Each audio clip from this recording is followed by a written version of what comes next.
How many times a day do you eat gluten? Think about it. Gluten is not just in your pastas and your breads, but it's also in many cereals and granola bars. It can even be in your toothpaste or your makeup. I bet you didn't know that. But with our society on a gluten-free frenzy, the variety of gluten-free products is growing rapidly. Is this rise in gluten-free products and the number of people with a gluten sensitivity real, or is it just another health fad that will pass? Gluten is a protein found in wheat, barley, rye, and triticale. Gluten disease, the most severe of all gluten sensitivities, is an autoimmune disorder that makes it difficult to digest gluten. When gluten is consumed, it is damaging to the small intestines. The less severe the allergy is to gluten, the less damaging the gluten is on the body. But the symptoms can still be very detrimental to someone's everyday life, and a gluten-free diet is still highly recommended. Did you know that 2.5 million Americans with celiac disease are undiagnosed and at risk of serious health complications? You could be one of those 2.5 million people. Do you ever feel tired or like it's hard for you to focus? Sometimes the fatigue is followed by headaches and joint pain that make you feel like you're 95. If you're lucky enough not to experience those symptoms, maybe you're familiar with stomach pains or feeling so bloated you swear you just ate a whole Thanksgiving meal by yourself. Well, if you have felt any of these symptoms, you're not alone. Symptoms of gluten sensitivity range greatly. Some of them are foggy mind, depression, ADHD-like behavior, abdominal pain, bloating, diarrhea, constipation, headaches, bone or joint pain, and chronic fatigue. Getting tested is quick and easy, just a simple blood test. Trust me, I've been tested many times. It doesn't hurt that bad. In 7th grade, I started developing really bad headaches. Every day around 2 or 3 in the afternoon, it felt like someone dropped a cinder block on my head. And every time I ate, I became very nauseous. I was 13 years old and all I wanted to do was sleep, while all my friends had endless amounts of energy. The worst part, though, was the stomach pains. Imagine how it would feel to get stabbed in the stomach, because that's how I felt when I ate gluten. For almost 2 years, I visited doctor after doctor after doctor, and no one could figure out what was wrong with me.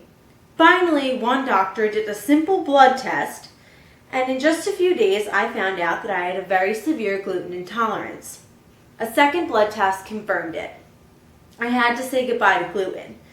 I thought my life was over. I didn't understand how in the world I was going to cut gluten out of my diet.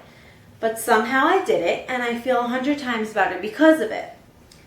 Now I know most of you could care less about my gluten intolerance, and most of you are sitting here thinking, you don't have a gluten allergy yourself. And maybe you're right, and I really hope you are. But that doesn't change the fact that eating gluten-free can still have many health benefits on you. How many of you play a sport or engage in regular physical activity?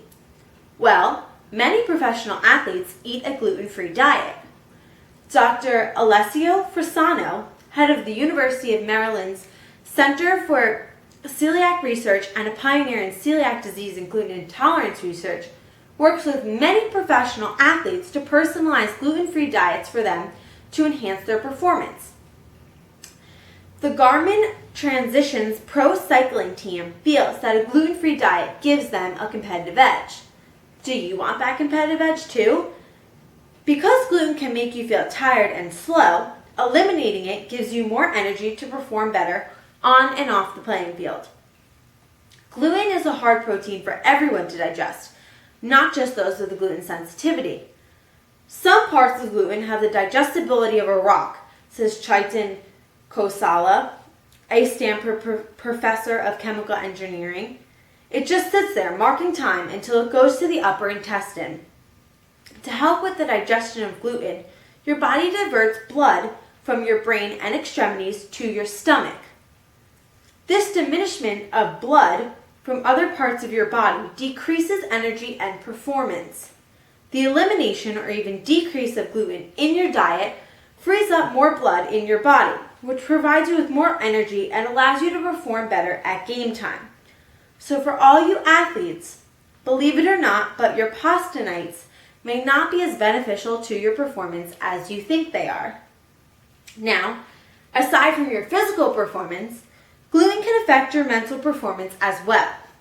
Have you ever felt upset and not known why? Well, you're not alone and you're not crazy. Gluten could be the culprit behind this as well. According to Dr. James M. Greenblatt, adolescents with celiac disease have a 31% risk of depression, while only 7% of healthy adolescents face this risk.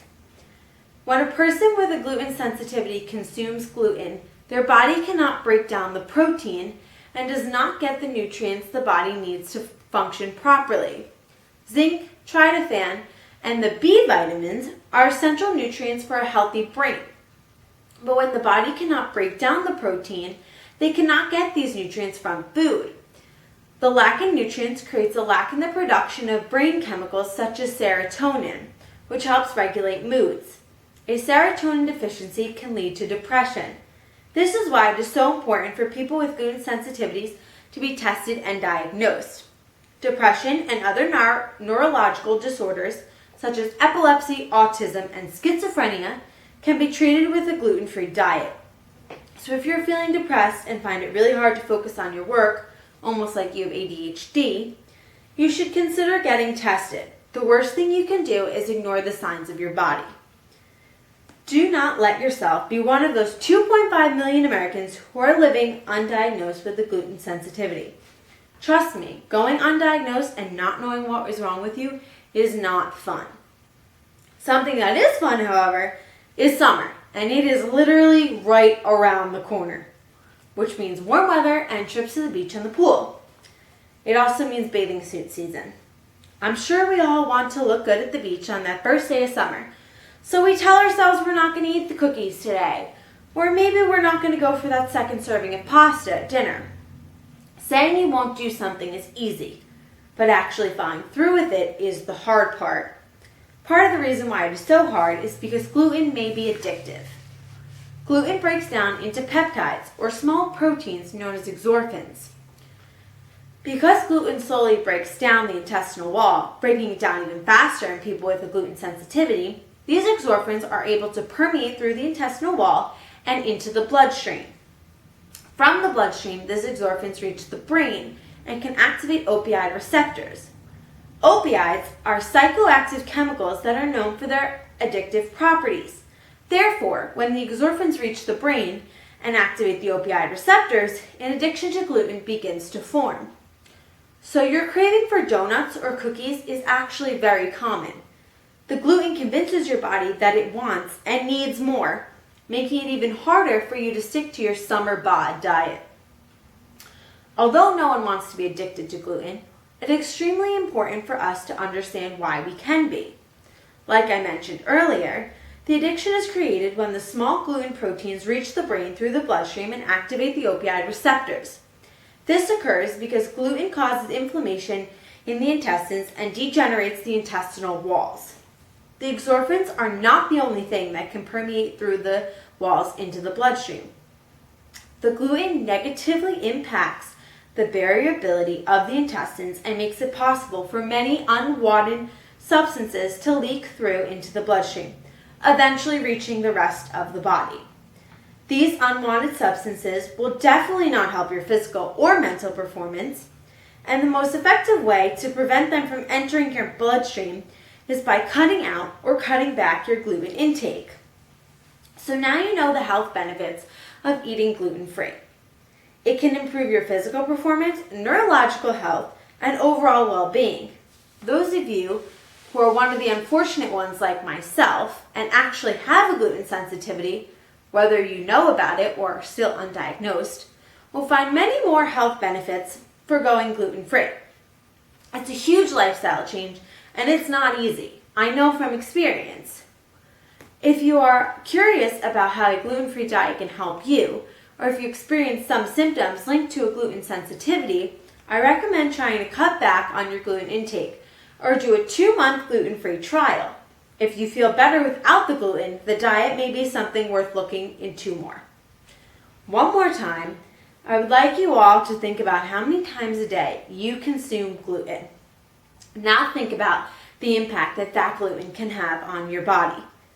Would you rather be happy and energized playing to your fullest potential, or sad and fatigued with the bloating slice of cake? The choice is up to you.